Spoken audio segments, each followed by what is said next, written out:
വിദ്യാർത്ഥികളെ, ക്ലാസ് 6 വാർഷിക പരീക്ഷ 2024-25 സാമൂഹ്യശാസ്ത്രം സോഷ്യൽ സയൻസിൻ്റെ ക്വസ്റ്റ്യൻ പേപ്പറും അതിൻ്റെ ആൻസർ സ്കീമാണ് നമ്മൾ ഡിസ്കസ് ചെയ്യുന്നത്. അപ്പോൾ മക്കൾ ആദ്യമായാണ് ചാനൽ കാണുന്നതെങ്കിൽ ചാനലൊന്ന് സബ്സ്ക്രൈബ് ചെയ്യണേ. അപ്പോൾ നമുക്ക് ഫസ്റ്റ് പ്രവർത്തനത്തിലേക്ക് പോവാം.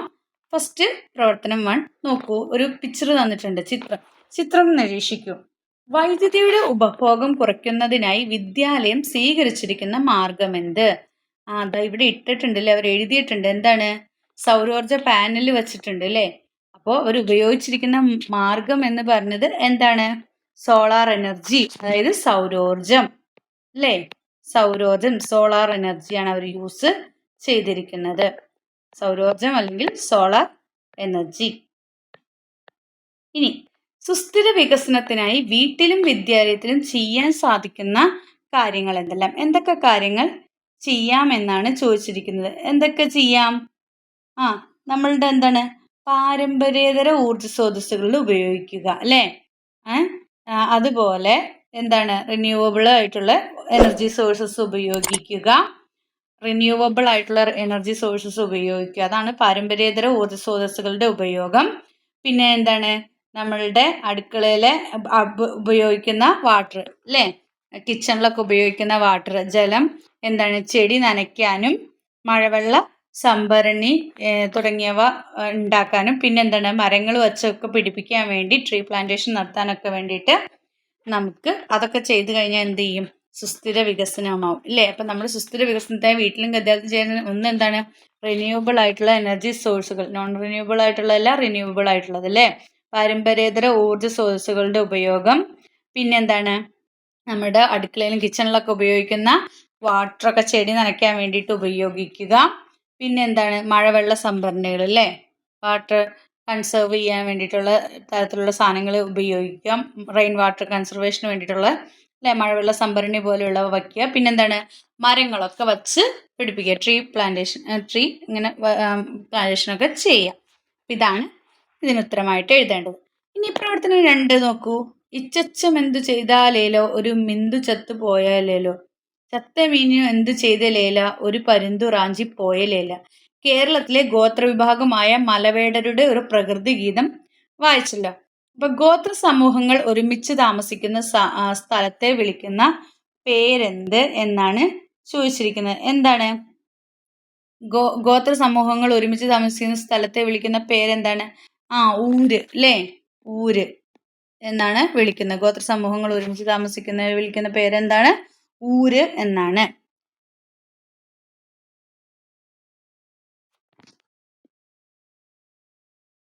രണ്ടാമത്തെ ക്വസ്റ്റ്യൻ നോക്കൂ. ബി ക്വസ്റ്റ്യൻ, ഗോത്രവർഗങ്ങളുടെ സാമൂഹിക ജീവിതത്തിലെ പ്രധാന സവിശേഷതകൾ എന്തെല്ലാം? ഈ ട്രൈബൽ വിഭാഗത്തിന്റെ എന്താണ് സാമൂഹിക ജീവിതത്തിലെ പ്രധാന സവിശേഷതകൾ എന്തെല്ലാമാണെന്നാണ് ചോദിച്ചിരിക്കുന്നത്. എന്തെല്ലാമായിരിക്കും? അവരെങ്ങനെയാണ് താമസിക്കുക? അവർ താമസിക്കുന്നത്, ഈ ഗോത്രവർഗത്തിൽ പെടുന്നവർ എന്താണ്, പൊതുവെ എവിടെയാണ്? മലയോരങ്ങളിലോ അല്ലെങ്കിൽ കുന്നുകളിലോ അല്ലെങ്കിൽ എവിടെയാണ്? ഫോറസ്റ്റിലോ, കാടുകളിലോ, വനങ്ങളിലോ അല്ലെങ്കിൽ കുന്നും ചെരുവുകളിലോ ആണ് എന്ത് ചെയ്യുന്നത്? അവർ താമസിക്കുക. അല്ലെങ്കിൽ ഒറ്റപ്പെട്ട് കിടക്കുന്ന താഴ്വാരകളിൽ, വാലീസിലൊക്കെയാണ് അവർ താമസിക്കുക. പിന്നെ അവരെങ്ങനെയാണ്?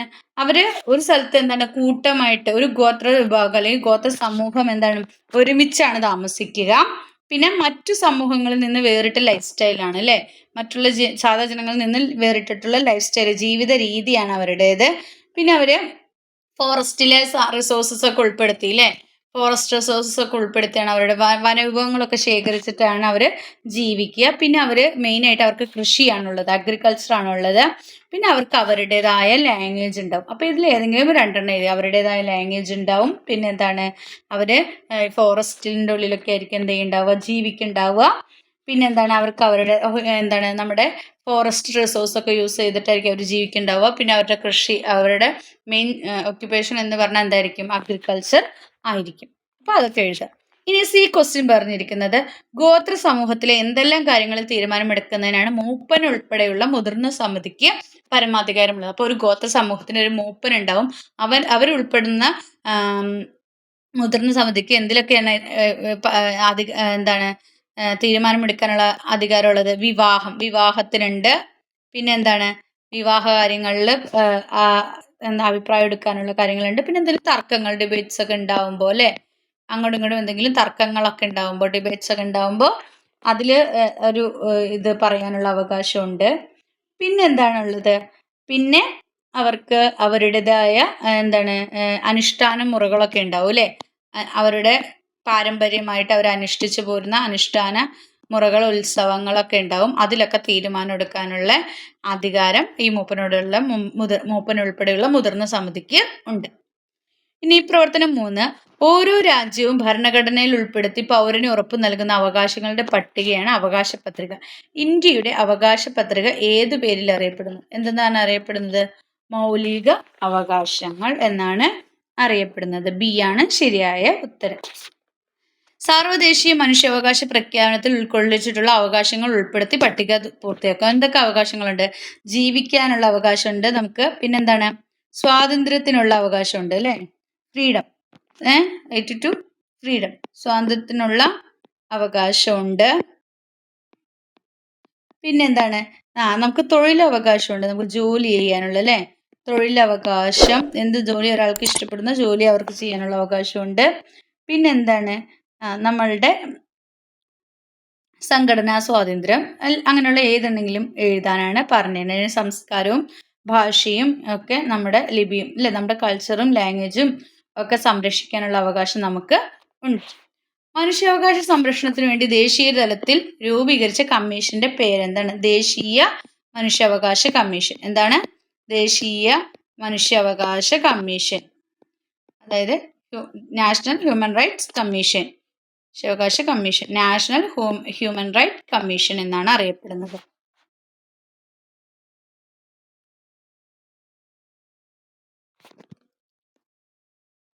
പ്രവർത്തനം 4 നമുക്ക് നോക്കാം. മധ്യകാല കേരളം. ഭാഷ, സാഹിത്യം, കല. സംസ്കൃതം, വട്ടെഴുത്ത്. ഭാഷ, സാഹിത്യം, കൃഷ്ണഗാഥ, തൊഴിൽപ്പാട്ട്. കല, കൂടിയാട്ടം, തിറ. മേൽ സൂചനകളുടെ അടിസ്ഥാനത്തിൽ മധ്യകാല കേരളത്തിലെ ഭാഷ, സാഹിത്യം, കല എന്നീ രംഗങ്ങളിലെ വളർച്ചയെക്കുറിച്ച് കുറിപ്പ് തയ്യാറാക്കാനാണ് പറഞ്ഞിരിക്കുന്നത്. അപ്പോൾ കുറിപ്പ് തയ്യാറാക്കാൻ പറയുമ്പോൾ എന്തൊക്കെ വേണം? എങ്ങനെ കുറിപ്പ് തയ്യാറാക്കുക? നമുക്ക് ഭാഷ മലയാളം, സംസ്കൃതം ഭാഷകൾ മലയാള ഭാഷയുടെ വളർച്ചയെ സ്വാധീനിച്ചു. പിന്നെന്താണ്? വട്ടെഴുത്ത്, കോലെഴുത്ത് എന്നിവയായിരുന്നു പഴയ ലിപികൾ. പഴയ ഇതെന്ന് പറയുന്നത് വട്ടെഴുത്ത്, കോലെഴുത്ത് എന്നിവയായിരുന്നു. പിന്നെ ചെറുശ്ശേരി എഴുത്തച്ഛൻ, കുഞ്ചൻ നമ്പ്യാർ എന്നിവരായിരുന്നു കാലഘട്ടത്തിലെ പ്രധാന എഴുത്തുകാര്.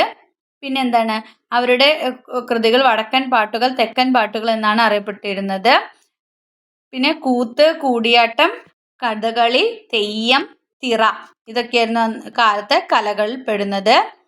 അപ്പോൾ ഇതൊക്കെ ചേർത്തിട്ടാണ് എന്ത് ചെയ്യേണ്ടത്? കുറിപ്പ് തയ്യാറാക്കേണ്ടത്. അപ്പോൾ മലയാളം, സംസ്കൃതം ഭാഷകൾ മലയാള ഭാഷയുടെ വളർച്ചയെ സ്വാധീനിച്ചു.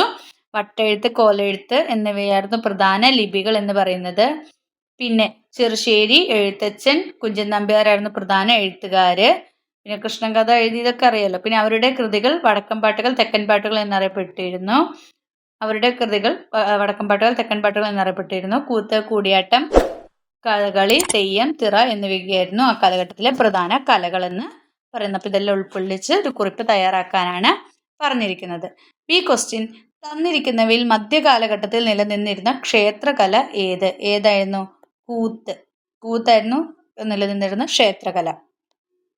പ്രവർത്തനം 5 നമുക്ക് നോക്കാം. അവകാശങ്ങൾക്ക് അനുസൃതമായ കടമകളും നമുക്കുണ്ട് അല്ലേ. അവകാശങ്ങൾ മാത്രമല്ല, നമുക്ക് മൗലികമായ കടമകളും നിർവഹിക്കാനുണ്ട്. അപ്പോൾ അവകാശങ്ങളെയും കടമകളെയും കുറിച്ചുള്ള പട്ടിക പൂർത്തിയാക്കുക. അപ്പോൾ അവകാശങ്ങൾ എന്തൊക്കെയാണ്, കടമകൾ എന്തൊക്കെയാണ് എന്നൊക്കെ പൂർത്തിയാക്കാനാണ് പറഞ്ഞിരിക്കുന്നത്.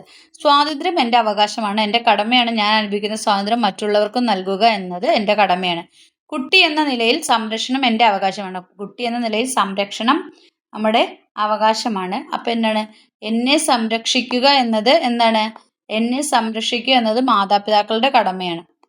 എന്നെ സംരക്ഷിക്കുക എന്നത് മാതാപിതാക്കളുടെ കടമയാണ്. പേരൻസിൻ്റെ കടമയാണ് കുട്ടികളെ സംരക്ഷിക്കുക എന്നത്. അപ്പോൾ എന്നെ സംരക്ഷിക്കുക എന്നത് മാതാപിതാക്കളുടെ കടമയാണ്. അങ്ങനെയാണ് അവിടെ എഴുതേണ്ടത്.